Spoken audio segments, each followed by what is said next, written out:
자, 이제 중국을 제외한 엘레바한테 받는 로얄티 수익에 대해서 한번 살펴보도록 하겠습니다. 근데 이거는 기본적으로 여러분들 좀 전에도 말씀드렸지만 세 가지로 구분을 했어요. 주요 지역, 북미, 유럽, 일본, 한국에서 라이센스 아웃에 따라 발생하는 수익에 대한 로얄티, 업프런트겠죠. 그리고 상업화에 따른 마일스톤도 있겠고요. 그리고 두 번째는 라이센스 아웃을 했으니까, 북미, 유럽, 일본, 한국에서 라이센스를 했으니까 라이센스 아웃한 애들, 그러니까 이를테면 라이센스 아웃한 애들이 수익이 발생을 할 거 아니에요. 그 수익에 대한 로얄티를 얘기를 하는 거예요.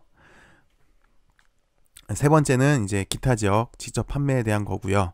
그래서 뭐 좀 풀었는데 요 두 번째랑 세 번째는 로얄티 수익 발생 원인이 좀 차이가 있어요. 요 두 번째는 주요 지역인 북미, 유럽, 일본, 한국에서의 시장 진입 장벽이 높고 추가적인 임상 비용 등이 있어서 직접 판매가 아니라 뭐 파트너십을 통해 진출할 예정인데요. 그래서 현지 제약사가 라이센스 계약을 체결한 후 관련 제품 매출액에 대한 로얄티, 그러니까 엘레바가 라이센스 아웃을 하잖아요. A라는 기업한테 미국에서. 그리고 유럽에서는 B라는 기업, 일본에서는 C라는 기업. 그래서 얘네들이랑 라이센스 아웃을 하잖아요. 그럼 얘네들이 매출액이 생길 거 아니에요. 그럼 매출액 일정 부분을 엘레바한테 주죠. 그럼 엘레바도 요 받는 수익에 대한 로얄티를 다시 HLB한테 줘야 되는 거예요. 뭐 그 얘기를 하고 있는 겁니다. 그래서 요거를 한번 현금 흐름을 계산을 해봤더니 요렇게, 그러니까 아까 제가 계속 나올 거라고 얘기했던 이만큼이 되는 거예요. 중국 유해 지역은 라이센스 했던 금액 이만큼, 그다음에 로얄티 수익은 이만큼, 기타 지역 이건 직접 판매가 되겠죠. 이만큼이 되는 겁니다. 이거를 이렇게 되는 거를 이렇게 해놨고요. 그래서 첫 번째 우리가 라이센스 아웃을 할 건데 이 라이센스 아웃에 대한 로얄티 수익은 얼마가 될지 한번 살펴보도록 할게요. 회사가 제시한 사업 계획에 따르면 라이센스 아웃으로 인한 수익은 미국, EU, 일본, 한국에서 진행할 계획이고요. 엘레바와 양도인이 체결한 계약에 따르면, 애초에 폴첸 박사랑 엘레바랑 체결한 계약에 따르면 라이센스 아웃으로 인한 매출이 발생할 경우 라이센스 아웃의 35%를 양도인에게 지급을 해야 됩니다. 이를테면 엘레바가 라이센스 아웃을 했어요. A라는 기업한테. 그러면 계약금을 받을 거 아니에요? 그럼 그 계약금의 35%를 LB한테 줘야 된다는 얘기예요. 그래서 이렇게 한번 라이센스 아웃 관련 로얄티 수익을 추정을 했더니 임상 성공 확률 반영 전이랑 반영 후랑 35% 로얄티를 적용을 했더니 HLB의 로얄티는 약 700만 불로 예상이 됩니다. 6,970만 불인데 700만 불로 계산을 했더니 2021년도에는 약 84억 원을 계산을 했고요. 그 다음에 추정을 해볼 수가 있죠. 결국은 엘레바가 LB한테 로얄티를 주는 거잖아요. 근데 35% 율이 정해져 있고 받는 돈이 정해져 있으니까 역으로 보면은 엘레바는 2021년도에 얼마만큼의 금액을, 라이센스 아웃 금액을 받을 수 있을까 했더니 240억 원이고요. 그 다음에 2020년도 이렇게 계산해보면 나올 수 있겠죠. 증가합니다. 2022년까지는 증가를 하다가 2023년도에 다시 이 정도로 감소를 하고 24년, 25년도 때는 확 줄죠. 그 이유는 라이센스 아웃이기 때문에요. 그 이유는 계약금 때문에 그래요. 애로 하면은 업프론트 조건이랑 그 다음에 상업화에 따른 마일스톤을 지급을 하잖아요. 그래서 계약금이 줄기 때문에 이렇게 되는 걸로 보여집니다. 그 다음 주요 지역에 대한 로얄티 수익인데, 그러니까 쉽게 얘기해서 엘레바가 미국에서 A라는 기업에 애로를 했죠. 그 다음에 유럽에서는 B 기업에 대해서 애로를 했고요. 판권을 넘겼고요. 그 다음에 뭐 한국, 일본도 마찬가지인데, 미국에서 A라는 기업에 대해서 애로를 했으면 얘네들도 판매를 할 거 아니에요. 그럼 판매하면은 그 판매 수익의 일정 부분을 엘레바한테 줘야 되죠.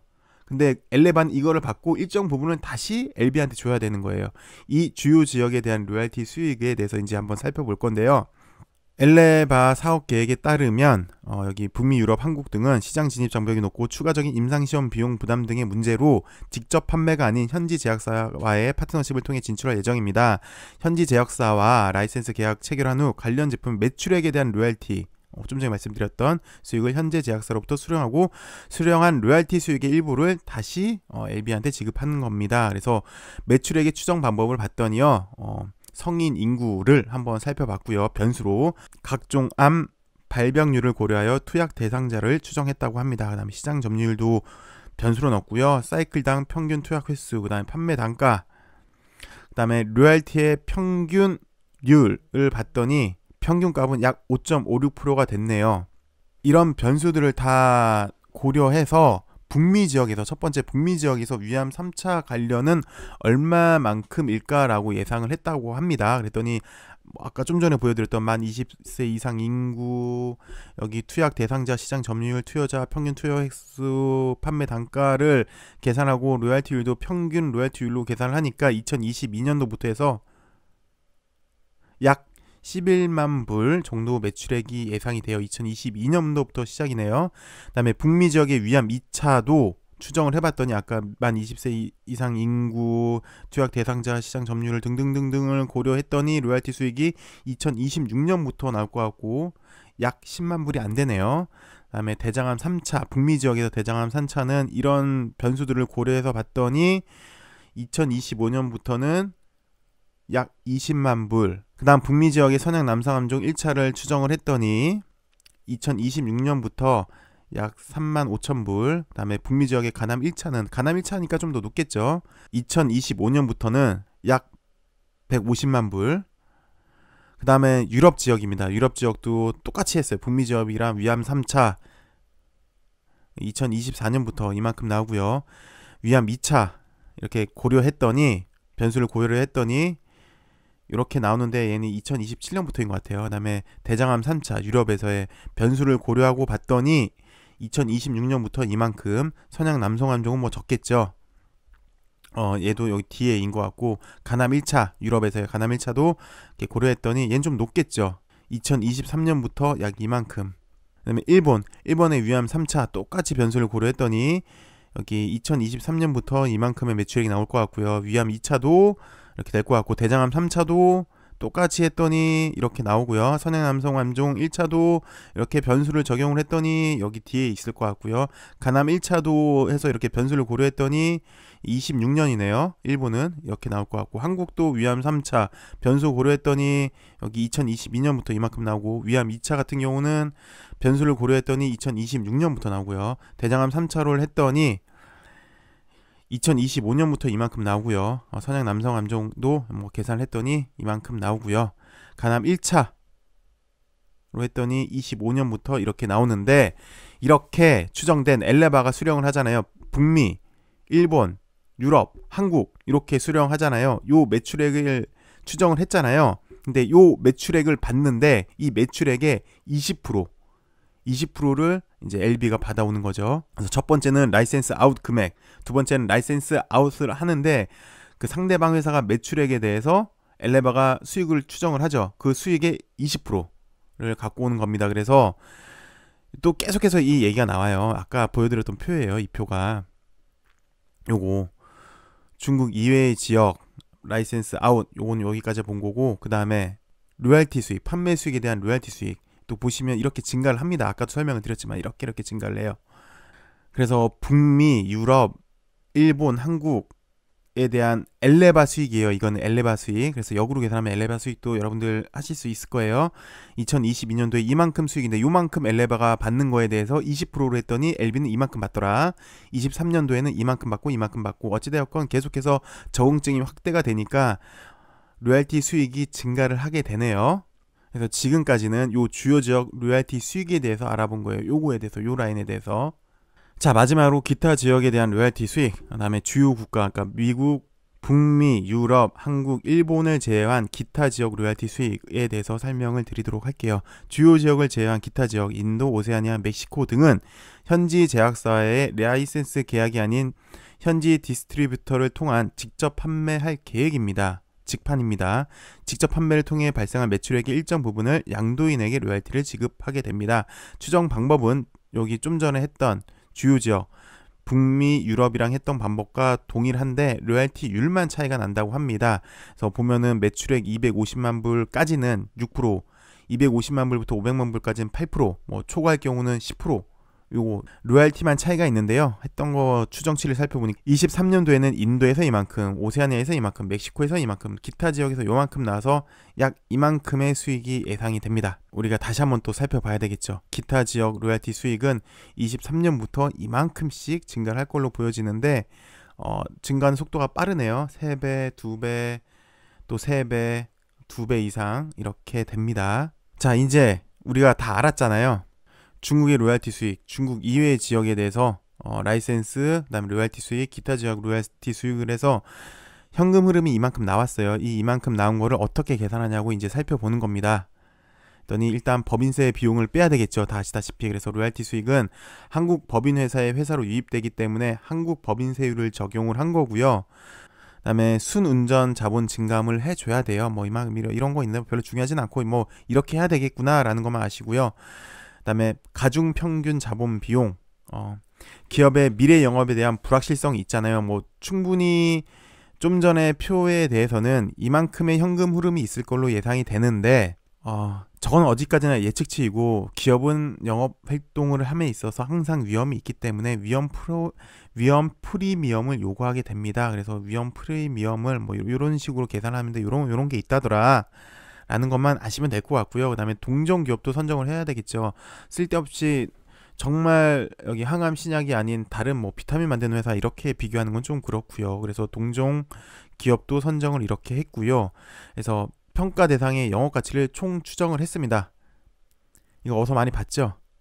이거예요. 이거 계속 제가 보여드렸던 이거 8956, 17390, 21564, 755 이걸 다 현재 가치 시키는 건데 이걸 다시 현재 가치 시키는 건데 요 896에서 법인세 빼고 아까 순운전 자본 증감을 했더니 5536이 나온다고 합니다. 그러니까 요런 현금 흐름이 나올 건데 요거를 조정을 해주니까 요 금액을 조정을 해주니까 요 8956이 조정을 하니까 5536이 된 거고요. 17390을 조정을 해준 값이 이만큼 된 거고요. 그 다음에 21654가 조정을 해줬더니 요렇게 된 거고요. 이걸 다 현재화 시킨 거예요. 현재화 16.42%로 이렇게 현재화 시켰더니 이만큼 곱하기 나누기 1.1642, 요거 나누기 1.1642의 제곱, 요거 나누기 1.1642의 3승 다 한 거를 이렇게 다 현재 가치를 이렇게 돌린 거를 이렇게 다 현재 가치를 해서 나온 금액을 다 더했더니 약 4,200만 불이 나온 거예요. 그래서 이렇게 금액이 약 500억 원, 1,200원으로 원화로 환산을 한다면 약 500억 원이 나오는데 그 중에 260억 원은 엘레바 거고 여기 240억 원은 항서제약 건데 어떻게 구체적으로 계산을 했는지 여태까지 살펴봤습니다. 뭐 지금까지는 500억 원이 어떻게 나왔는지 살펴본 거고요. 그 다음에 우리가 좀 관심 있게 한번 보셔야 될 게 있을 것 같습니다. 원래 예전 인터뷰 내용을 보시면 사실 미국은 직판을 예상을 하고 있었죠. 근데 지금까지 내용을 살펴보시면 특히 북미 지역을 살펴보시면 계산 근거가 라이센스 아웃이에요. 라이센스 아웃을 할 걸로 이미 예측을 하고 거기에 대한 계약금, 거기에 대한 판매 금액에 대한 매출액을 추정을 해서 약 500억 원이라고 했거든요. 그러면은 글쎄 여태까지는 북미 지역은 직판인 줄 알았는데 아마 라이센스 아웃일 가능성이 높겠죠. 이 내용대로라면요. 계산한 근거가 그렇게 됐기 때문에 그러면 좀 더 생각을 해보셔야 될 게 조만간 NDA가 있고 나서는 아마 곧장 상업화가 되지 않을까라는 시장의 기대감이 있는 것 같습니다. 이 내용에 의하면 뭐 조심스럽게 애로라는 게 뭐 한순간에 이루어지는 게 아니고 어느 정도 좀 접촉이 있지 않았나라고 생각이 되는 부분입니다. 이 부분에 대해서. 그래서 요것도 생각을 해보실 수가 있는 거고요. 다음 두 번째 폴첸 박사 건인데 이 얘기도 수차례 많이 말씀을 드렸어요.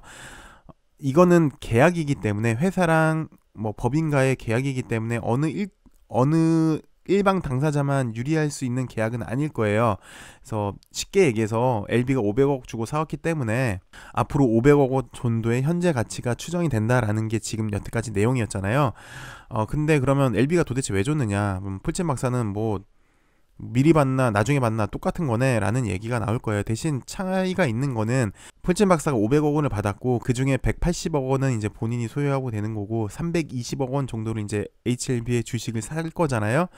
그러면은 만약에 둘 다 윈윈이라고 한다면 LB 같은 경우도 미리 돈을 줘서 풀첸 박사 같은 경우도 만약에 그 약 320억 원을 현재 넣었다가 앞으로 이렇게 지금 증가세가 가파르죠.